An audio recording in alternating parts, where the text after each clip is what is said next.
A mysterious phone call to an Italian journalist. Where did you get this information? And he said, do not believe what they are going to say. Throws an air crash investigation into turmoil. We absolutely have to have more of the wreckage. There are rumors of a cover-up. Nobody on the legal side believed us. Investigators suspect foul play. I think it was a bomb. 81 people are killed in an instant. All of a sudden, the aeroplane was in pieces in the sky. It was shot down by a missile. What brought down the passenger plane? A bomb or a missile? They said that my theory was ridiculous. The goal that we were presented with was to find the truth.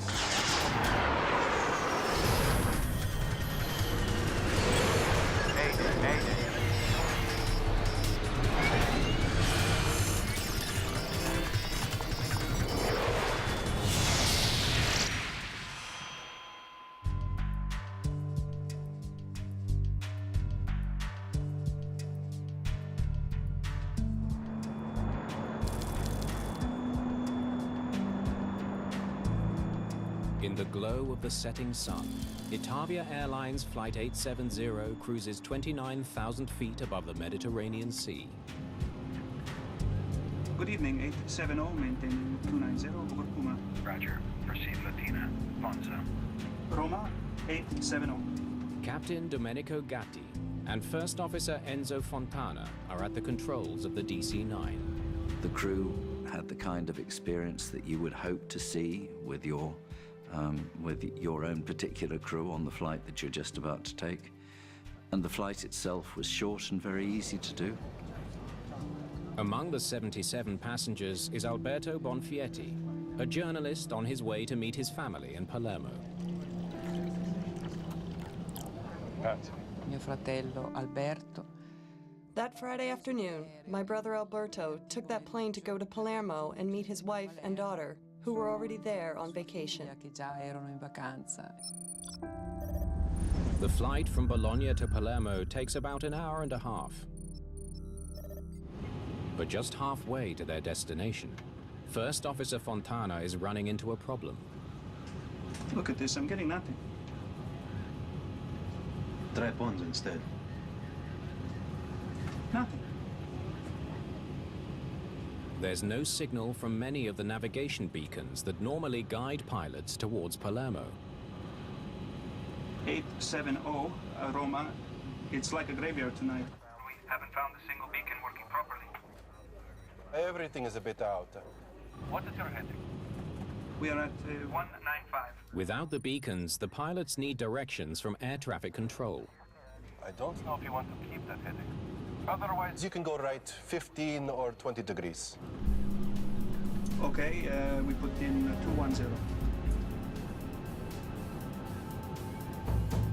The plane turns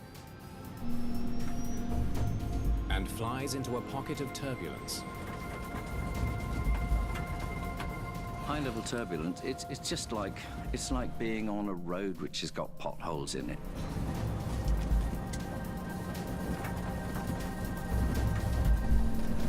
On many flights that anybody will take at some stage during the journey, you will encounter some degree of turbulence.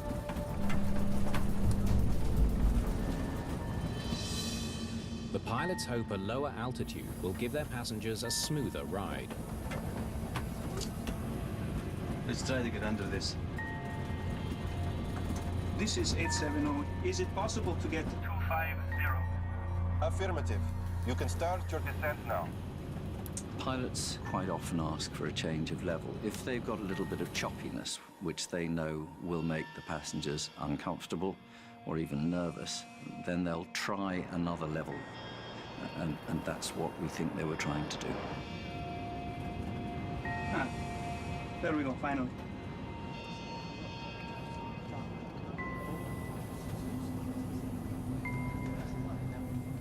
There's more good news. Palermo's coming in well. The navigation beacons are now working. And we have the Ponza DME. Good. Call back for descent. Thank you for everything. We'll call you for descent. 870. The controllers will have no further contact with the pilots until they begin their landing.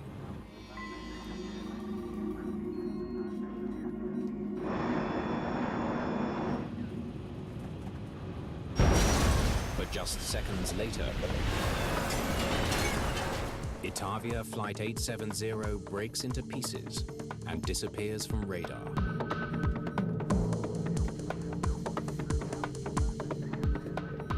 Itavia 870, Rome.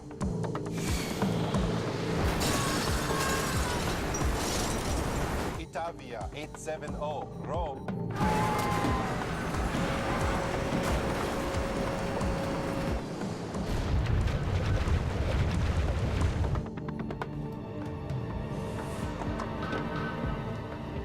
We're missing a flight. Itavia 870. It's gone. Flight 870 has crashed into the Mediterranean Sea. It's very surreal for a controller to go through an experience like that, because you can't quite believe what you're seeing. I mean, accidents are very, very rare. So when you're a part of one, when you're watching one happen, you don't quite believe it. By morning, Italian search and rescue teams are scanning the waters near the plane's last known position. Family members waiting at the airport are told only that the plane is missing, its fate unknown. The first words we heard were that the plane was assumed to be lost. Searchers soon confirmed the worst. There are no signs of any survivors. All 81 passengers and crew are dead, including Alberto Bonfietti. I bought my brother's ticket for that damn flight, and I never saw him again. The loss of Flight 870 makes news around the world. There seems to be no way to explain why a modern airliner fell from the sky so suddenly. Andrea Purgatori is a well-known reporter for one of Italy's largest daily newspapers.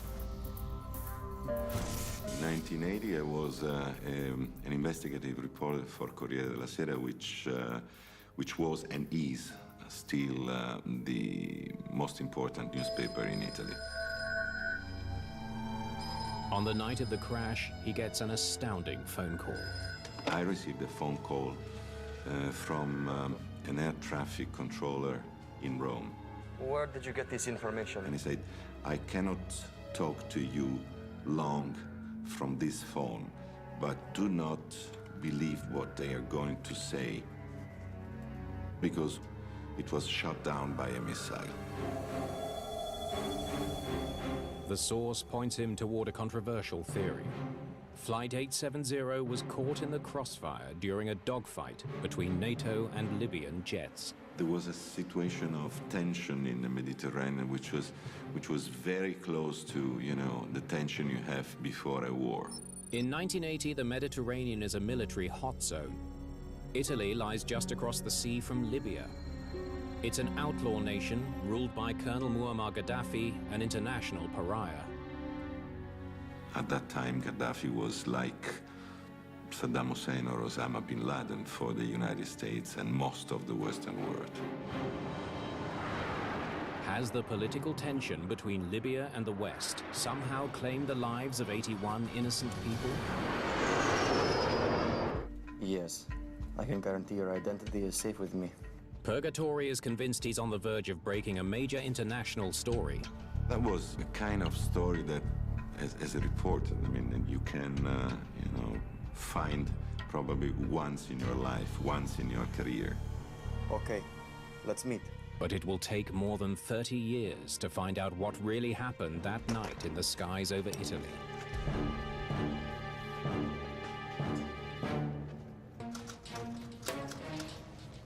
Two days after the Itavia Airlines tragedy, Andrea Purgatori writes a front-page story that shocks Italy and the world.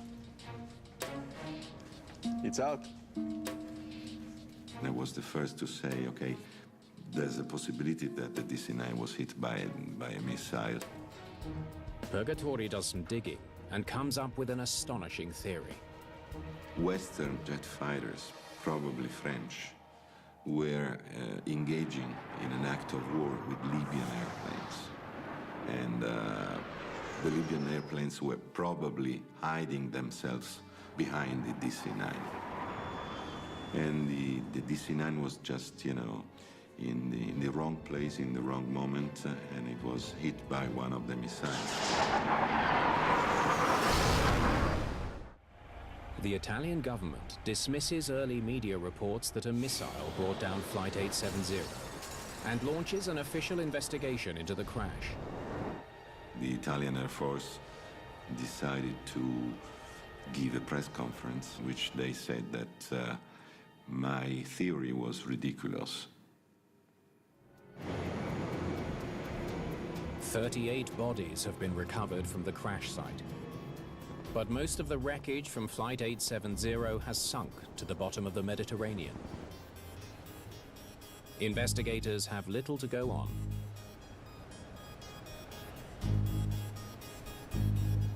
Is this all we have? The early investigators of this accident didn't have very much to look at. There wasn't very much wreckage. They hope air traffic controllers on duty at the time of the crash will have more information. There was some problem with the beacons on the night, but otherwise everything seemed fine. But the controllers have no idea what went wrong.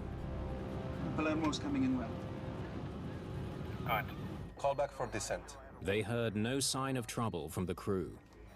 Thank you for everything. We'll call you for descent, 870. If it's a slowly gathering emergency where things go wrong bit by bit until the aircraft becomes uncontrollable, the pilots are sure as hell going to tell somebody. They didn't. They didn't have time to. So, whatever it was, had been really sudden. A mid-air collision could explain the accident. The controllers can't say for sure if there were other aircraft nearby. Their radar is tuned to detect airliners and may not have picked up smaller planes. This is Alto Tessa.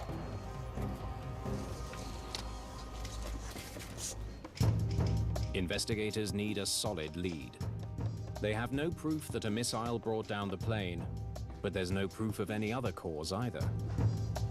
We need to look at every possible explanation. An investigator, of course, if, for example, the press is speculating about the aircraft having been shot down, the investigators will read that like other people do, but they'll be keeping an open mind. They study other incidents involving the same type of plane. They were casting around for any historic evidence that might tell them what happened. They learned that in the last decade, 4 other DC-9s suffered structural failures. If the Atavia plane broke apart because of metal fatigue or a design flaw, thousands of lives could be at risk. But the research sheds no new light on the crash. This one landed safely. In each previous emergency, the pilots have enough warning to take action. This one too. And land their planes safely. We've got nothing here. With most of the wreckage at the bottom of the sea, investigators have only floating debris to work with. You can have seat cushions, they float. Equipment from the galleys, from the kitchens on board the aircraft, they float. Plastic components from the overhead lockers. These are all the sorts of things that you would expect to float. And sure enough, they found those. They carefully map the location of each recovered piece. If the DC-9 hit the water in one piece, it would have disintegrated on impact, leaving debris in a small, concentrated area. But if it broke up in flight, its forward momentum would have scattered debris over a large area. Pieces of the plane have been found spread across more than 200 square kilometers of ocean. It's a revealing discovery.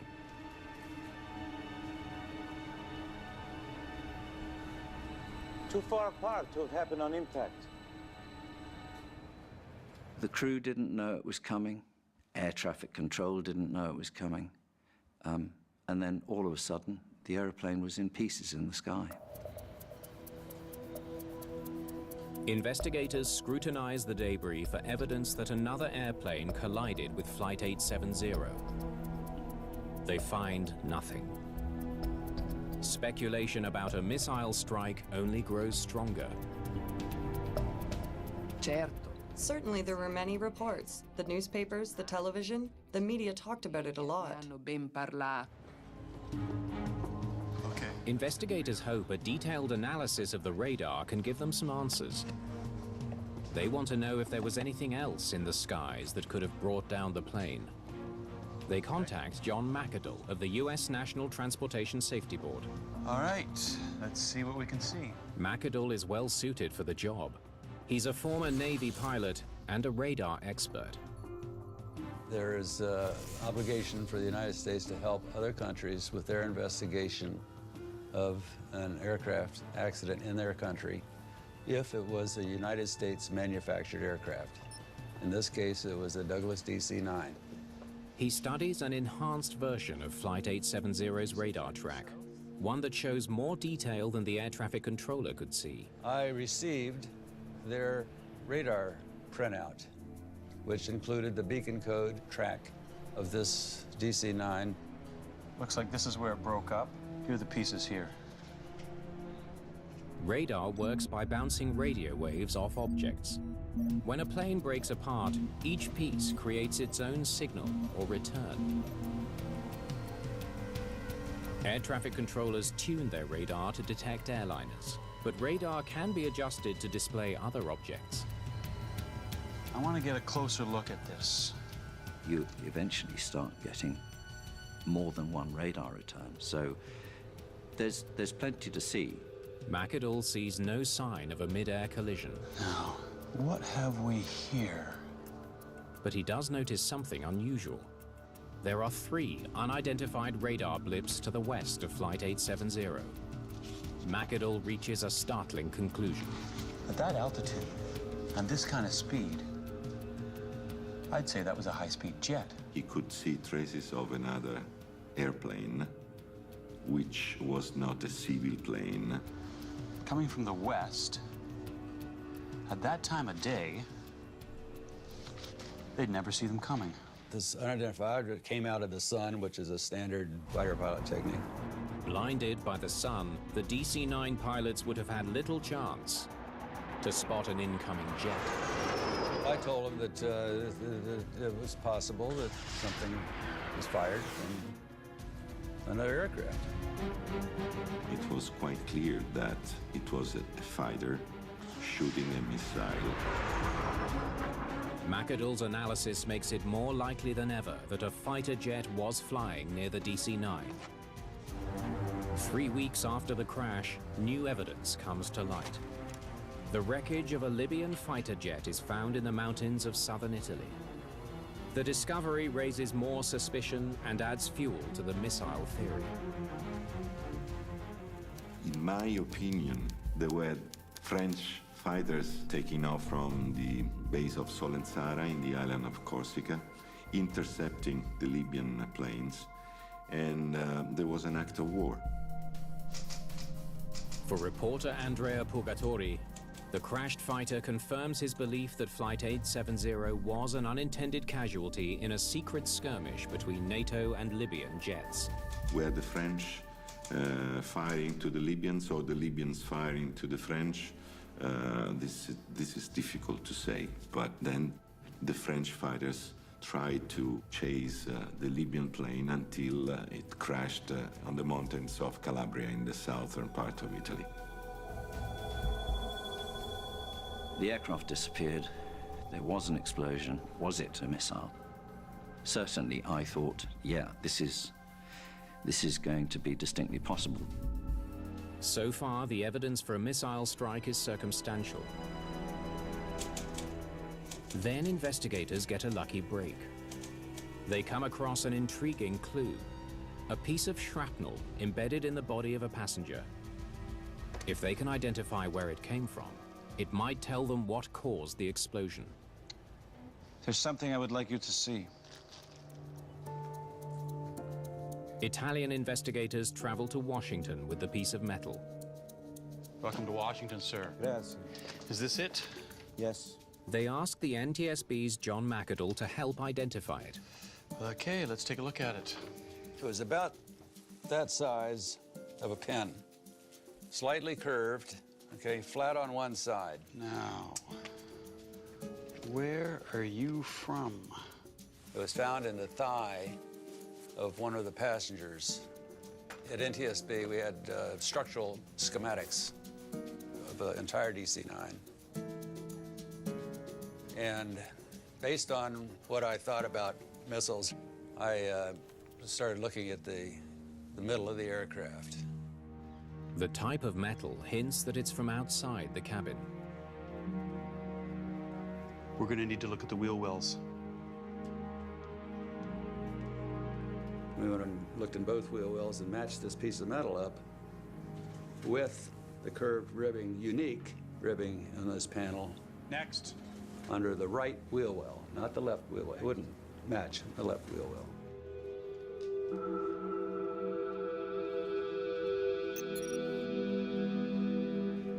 Bingo.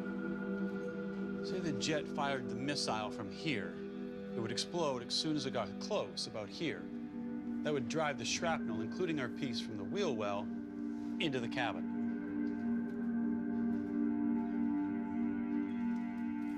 So to me, it was conclusive information. My reaction after John McIdle's conclusions was, I was right. Investigators send pieces of wreckage to the lab to test for explosives. The analysis confirms an explosion. The debris is coated with trace amounts of TNT. But the result doesn't prove a missile brought down the plane. It's just as possible the explosives came from a bomb. TNT is not only used by the military. I wouldn't say it's easy to get hold of, but somebody who's determined enough could get hold of it. 5 weeks after the Itavia disaster, Italians are shocked by another tragedy. A bombing at the Bologna railway station kills 85 people. Neo-fascist terrorists are blamed for the attack, fueling fears that the same group may have placed a bomb on Flight 870. The new evidence leaves investigators with a dilemma. They have circumstantial evidence for both the missile and the bomb theories, but there's no hard proof to determine which one caused the explosion. We're going to have to say we don't know. The Commission of the Transportation Ministry worked for 2 years and ended saying that the accident was caused by an explosion, but they were not able to say if the explosion was outside or inside the plane, a bomb or a missile. Under extreme public pressure to come up with an answer, the Italian government issues a report that only says an explosion of unknown origin brought down the plane. It's very unsatisfactory, it's distressing. You can't say that any of us like me who care about things like this, or particularly for the families, you can't say they have closure. Daria Bonfietti continues to demand answers about what happened to her brother. She's not alone in her fight. Under our guidance, a group of intellectuals wrote a letter to the president of Italy asking why we didn't know the truth about this accident and asking that all the obstacles be removed so the truth could come out. Gli ostacoli che impedivano alla verità di venire fuori. The pressure pays off. 5 years after the first inconclusive investigation, the Italian government agrees to launch a new inquiry. In May of 1987, a multi-million-dollar salvage operation recovers the cockpit voice recorder. It could be the break investigators need to find out what really brought down Itavia Flight 870. The cockpit voice recorder allows investigators to hear what the pilot said during the last moments of the flight. Itavia 870, call back for descent. Thank you for everything. We'll call you for descent 870. The captain starts to say guarda, Italian for look. What? Then the recording abruptly cuts off. Investigators wonder if he caught a glimpse of a missile heading for the plane.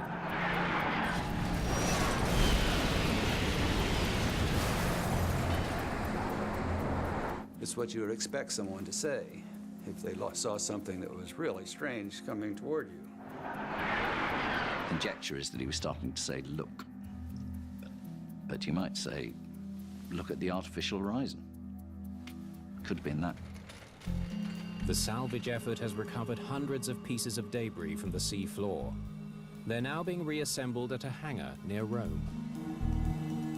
More than 50% of the aircraft remains missing, but the outline of the plane begins to take shape. It's a jigsaw puzzle. If you theorized on how the aircraft came apart, the more you can visually build up this picture, the more clear that becomes. A key piece of debris adds weight to the theory that a missile hit the plane. It has two small holes with edges that bend in, not out. Investigators have also discovered debris in a seat cushion from the cabin. It's from a galley at the front of the plane.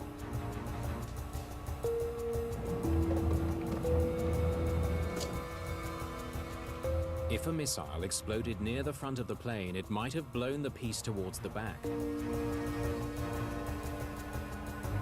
But there's too much wreckage missing to reach a definitive conclusion. It's not much to go on. We have some wreckage, we have some evidence from radar, but it's not primary evidence. The real evidence is the bits of airplane. Italian investigators are under intense pressure to announce what blew the plane apart. People started to say, tell us exactly what happened to this airplane. It all fits with the missile theory. They decide to stick their necks out.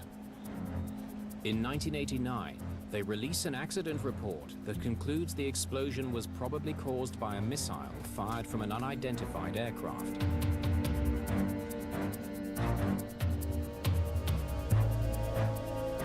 As the first person to advance that theory, reporter Andrea Purgatori feels vindicated. I was right. I was right in investigating this case, in putting, the truth, the possible truth, piece by piece together. Because of this, and only from this moment, we, the relatives of the victims, started to say the DC-9 was hit by a missile. But just 1 year later, the entire investigation crumbles when the unthinkable happens. Citing a lack of evidence, 2 Italian investigators retract their opinion that a missile brought down the plane. We're back at square one. It's quite rare to have so little certainty about an accident. This is a very extraordinary accident in that respect. The Italian government orders a 3rd investigation to answer the question once and for all. Did a missile bring down Flight 870, or was it a bomb? They assemble an international group of experts, including veteran British air crash investigator Frank Taylor. Let's get those set up over there. The goal that we were presented with was to find the truth, to find out what had actually happened and report on that. And that was fair. That was absolutely splendid, because that's what you do in an investigation. You look at the evidence and try to work out what it means. Taylor is uniquely qualified to identify evidence of a bomb. He's investigated more than 20 air disasters, including the bombing of Pan Am Flight 103 over Lockerbie, Scotland. In 1988, Libyan terrorists planted a bomb in the cargo hold of Flight 103. When it exploded, it destroyed the plane, killing 270 people.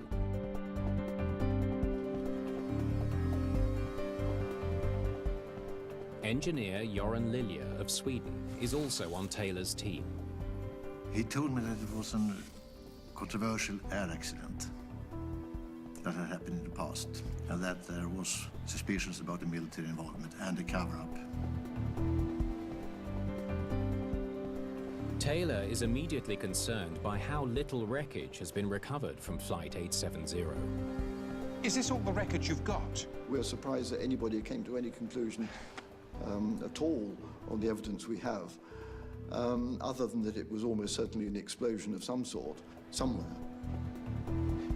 Well, the first thing we've got to do is find the rest of this plane. Taylor's first job is to convince the government to fund a new search. Yes, could you put me through, please? It could cost millions, and there's no guarantee it will solve the case. No, we absolutely have to have more of the plane. The basic conclusion from what we inherited was that we needed to recover more wreckage, and we said so very clearly. There's no way to make any conclusions without more of the wreckage. Yeah. Okay, thanks very much. Thank you, bye. If anyone can find the wreckage, it could be Taylor. During the Lockerbie investigation, he helped create a software program to locate widely scattered debris. You have two effects. How far a piece will travel in the direction that the aircraft was originally traveling, and how far it'll be blown downwind by whatever winds there are. But the computer can do this very easily. Taylor convinces the Italian government that his program can find more wreckage. Okay. Altitude around 24,000. They approve his request for a new salvage operation. Wind is westerly, about 100 knots. But the pressure's on to deliver.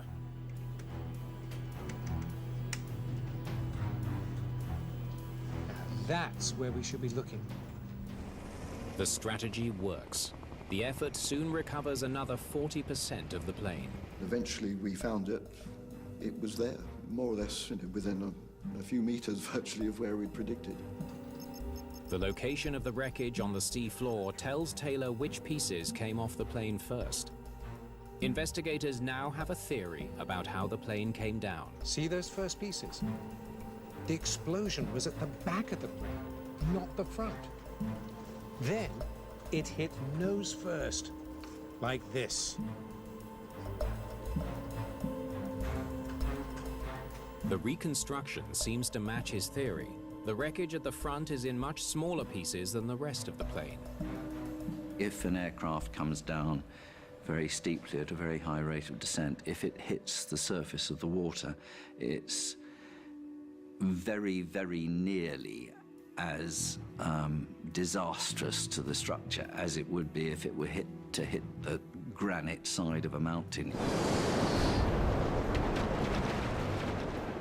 The theory also explains how debris from the front of the plane could have ended up towards the back, or embedded in the body of a passenger, and why the cargo door had holes that bent inwards. As the fuselage sides crumpled, some of the windows would shatter, the rivets and so forth from the outer skin would be fired inwards, outwards, in all directions. And that explained why there were all these fragments embedded in seat cushions and bodies found in the very early stages. But not all of the evidence supports Taylor's theory that there was an explosion near the back of the plane. He has no explanation for an obvious hole near the front of the fuselage. I don't get it. We need more evidence. You can't just take a piece of information of there's some pieces missing from the front and just say, oh, that must mean this. No, it doesn't. Nothing is that obvious. Investigators dig up the radar for another look. Okay, now, there's our flight 870. They want to see for themselves if there's any evidence of a fighter jet in the vicinity of the plane. Yeah, okay. Now, eliminate the ones we think are just noise. They discover there are many unidentified returns, not just the 3 previously identified as a fighter jet. Random or stray radar plots are not uncommon. There are many, many other unexplained returns in the area, but it so happened probably that these were the only ones that sort of linked together to make people think that they were another aircraft. Taylor concludes that what McAdoo thought was another aircraft is actually debris falling from Flight 870 as it breaks apart. Well, I'll tell you what plane this is. It's our plane, and this is a piece of debris. The investigation has reached an impasse. Radar evidence of another jet has been discounted, but there's still no proof of a bomb on board.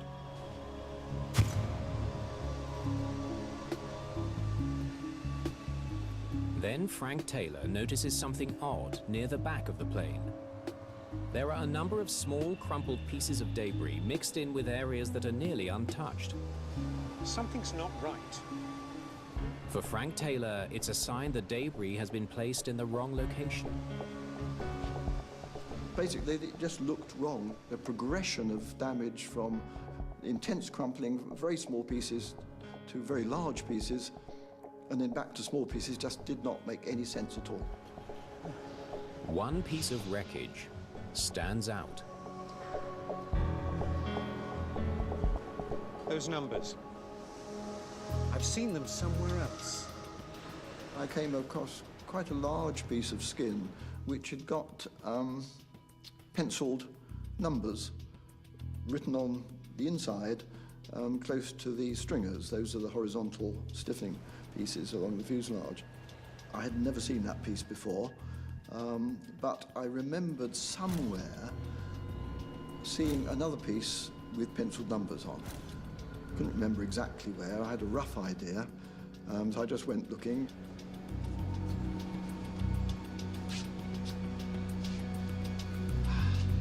Gotcha! Can you remove that piece for me, please? And eventually I found it in the forward fuselage, and the numbers ran consecutively from the piece in the forward fuselage to the piece in the rear. Okay. A little bit further down, a little bit further down, a little bit further. That's it. That's where you belong. Lovely. Could you wire those in? And that was the first bit, and that gave us then total confidence that, yeah, okay, this is going to work. Once all the debris is checked and moved to the correct position, evidence of a missile hit on the front of the aircraft is gone.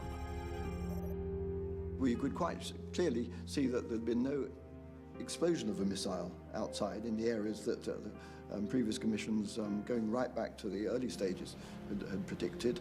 We had brought up most of the skin of the airplane, so a pattern of missile debris would have been seen somewhere at least, but there was no sign of that at all. The reassembled fuselage reveals a new hole at the back of the plane. It appears to have been caused by a bomb. Have a look what we've got.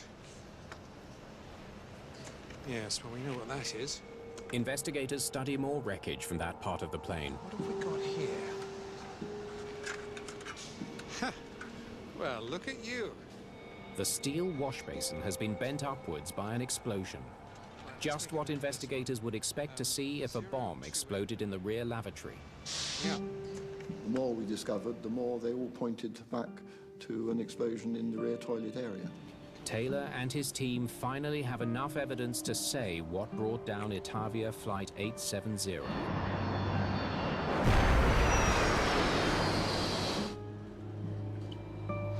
I think it was a bomb. There was no eureka moment. We just, from there, it was just a gradual process of finding more evidence and no contradictory evidence. There's just one more test they need to do to be sure. Okay, let's blow it up and see what happens.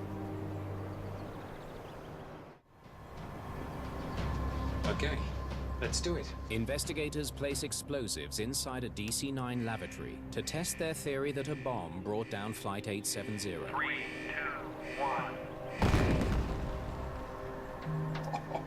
If the shattered pieces match Flight 870's debris, okay, let's go see how we did. It will provide strong evidence that they're right.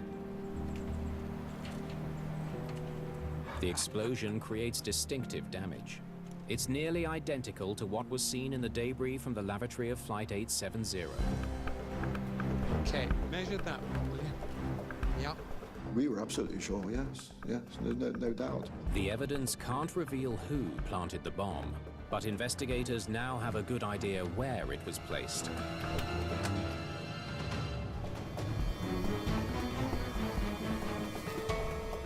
The bomb was probably small enough to hide inside the tissue holder or behind the wash basin. You can put something in there, you can reach around behind that and get closer to the aircraft skin. Based on the physical evidence, the aircraft's last radar return, and the location of debris, investigators now have a clear picture of Flight 870's final moments. Itavia 870. Call back for descent. Thank you for everything. We will call you for descent 870. What? There was an explosion close to the pylon of the right-hand engine, which caused the right-hand engine to come off. In less than 10 seconds, the plane breaks apart and plunges into the sea. In 1994, after 4 years of work, Frank Taylor's team files its report. For the first time since the disaster, investigators claim to have indisputable evidence that a bomb blew up Flight 870. Frank Taylor's team didn't reach any conclusions except ones which were based on hard physical evidence. There was no theorizing going on. Taylor's report is the last word on the technical investigation of the Itavia tragedy. But in Italy, his findings are overshadowed by an ongoing judicial inquiry that has been consumed with the missile theory since the beginning. In Italy, really, the judiciary just seemed to be able to ride roughshod over whatever's happening. Well, we were told that, in effect, that our report was useless. The judiciary in Italy just found Frank Taylor's findings inconvenient. I don't think they ordered it not to be published. They just made a decision that they wouldn't publish it. Most Italians still believe in the missile theory, despite scientific evidence to the contrary. The public opinion was much more intrigued by the possibility that there was a cover-up, military or political cover-up. In 2013, at a hearing to assign financial liability for the accident, the Italian Supreme Court rules that a missile of unknown origin shot down Flight 870 and orders the government to pay 100 million euros to the victims' families. The ruling is a relief to the families, but leaves some wondering if important evidence was ignored. I'm sorry, but Italy is a dreadful place to have an aviation accident. If you want the truth, you're less likely to find it there than just about anywhere else in the world. For air accident investigator Frank Taylor, the evidence speaks for itself.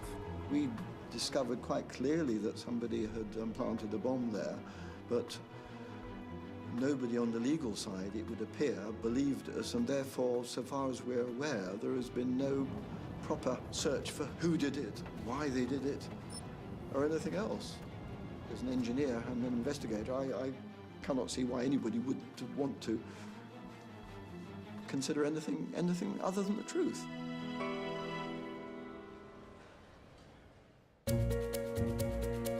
Experts searching for clues to the fatal demise of Crossair Flight 498 retrieve alarming evidence from the captain's flight bag in air crash investigation after the break.